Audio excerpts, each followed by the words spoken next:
So in this next section, I want to talk about a concept that I call creating your customer avatar. And the process of creating your customer avatar involves a lot of this approach that I call see-through, or seeing through the eyes of another person, experiencing what it's like to be them. And I thought these two quotes were particularly appropriate. It's impossible to overlook the extent to which civilization is built upon a renunciation of instinct.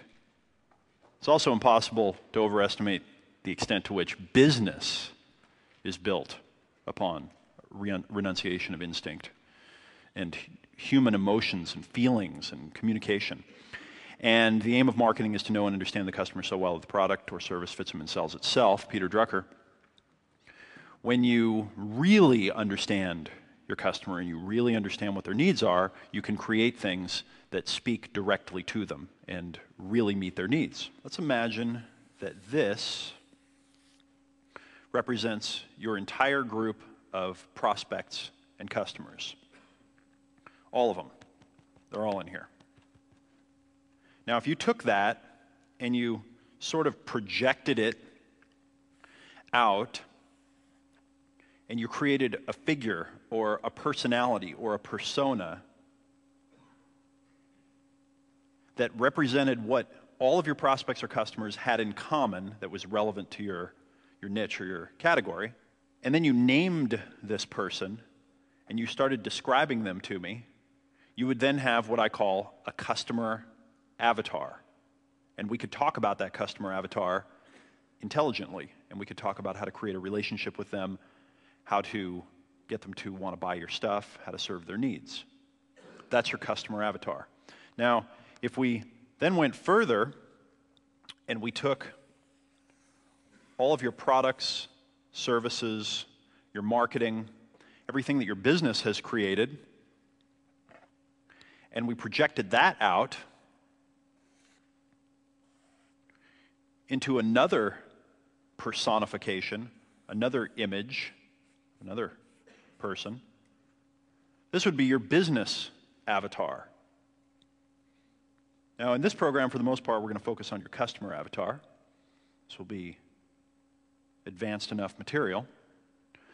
But in my view, one of the ways to really take advantage of the incredible discoveries and tools and methods that have been created in business is to create a customer avatar and create a business avatar, and then create a conversation between them. So now what we want to do is we want to create a dialogue between these two.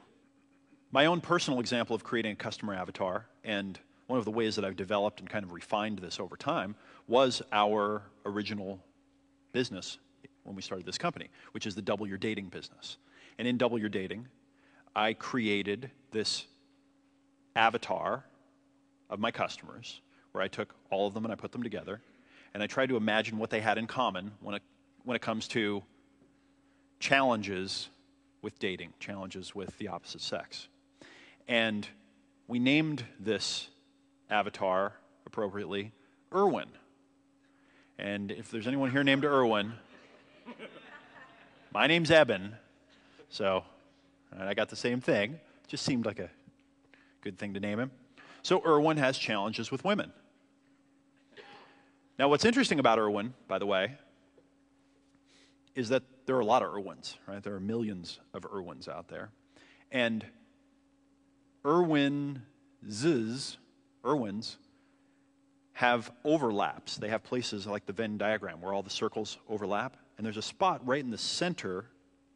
If you put 100 circles all around overlapping a little bit, and there's a hole in the center where you could shoot an arrow through it, that's the sweet spot.